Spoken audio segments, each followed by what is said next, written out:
My hot seat cool throne is Luke Kwon. Day one, PFT, Luke Kwon, who is the best golfer on his team. So they did a matchup where it's like, all right, we're going to put our best with our worst, thinking Luke Kwon can basically beat these two guys on his own. Luke Kwon even said in the video, which old takes exposed, he was like, oh, you don't even have to show up if you don't want. Like, you're good. Like, I got this.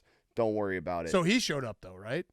Luke Kwon, tee time was, what, 9:30? 9:30. Something like that, yeah. Luke Kwon missed his tee time. Left then. And then got it, a 4-hole.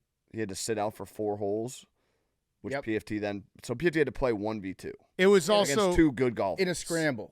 So I could only hit one shot, and it was going to be my score against the better of Frankie and who was Frankie's Bubby. score? And Bubby, yeah. From We're good. both very good golfers, so obviously didn't work out for me that much in the first 4 holes.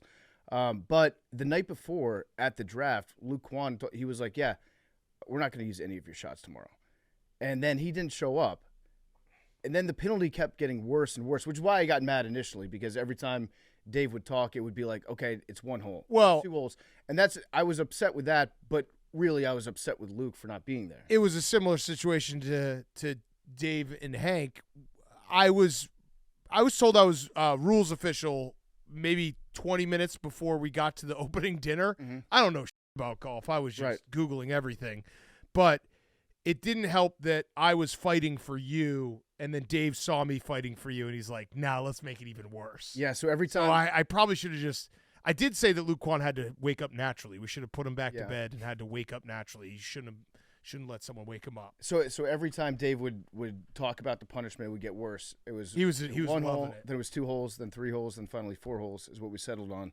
9-hole match, by the way, too. It wasn't 8. It was 9 holes. So you guys were going to have to win 5 in a row, basically. Yes, we were down 4 holes when he showed up, and then he was all like, I was trying to be a good teammate. I didn't think that like arguing with him at the moment while we're trying to compete was productive, but he was kind of being a dick to me. He was like, "You're not going to make this putt," like as my teammate, which is wild to say.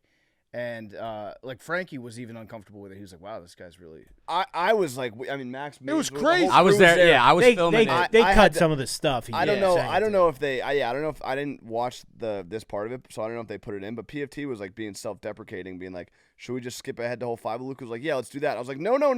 Like he would like at least play him out. He just kept saying, "We're wasting our time doing this. We're wasting our like." It was crazy. The amount of confidence was so insane, and then someone would make a joke, be like, damn, you're really not that confident in your teammate here. And he was like, why would I be? Look at him. It's like, dude, you're the one who fucked up. $1 million purse for it was like